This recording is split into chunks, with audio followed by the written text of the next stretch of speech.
चुकीचे विचार असू शकतात म्हणून अनोळखी व्यक्ती जवळ कधी जाऊ नये, कोणाकडूनही चॉकलेट घेऊ नये.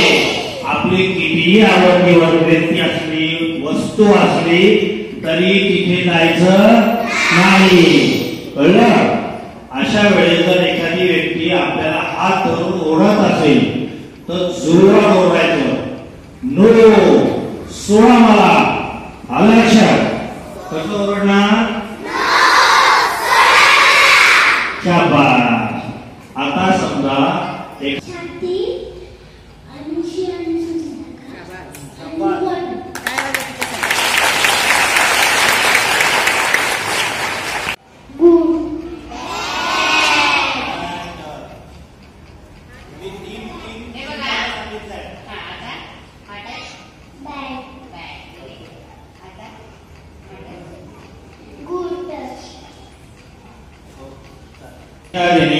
आपल्या चेस्टला दाबलं, छातीला दाबलं तर तो बॅड टच आहे.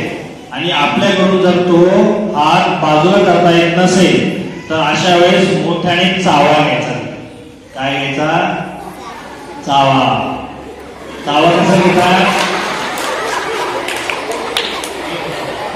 ऍक्टिव्हिटी असतात ज्या की खेळते, कुदळते, टीव्ही पाहते, इतर ज्या ऍक्टिव्हिटी आहेत त्या हळूहळू कमी होतात किंवा तिला तिच्यात रस वाटत नाही.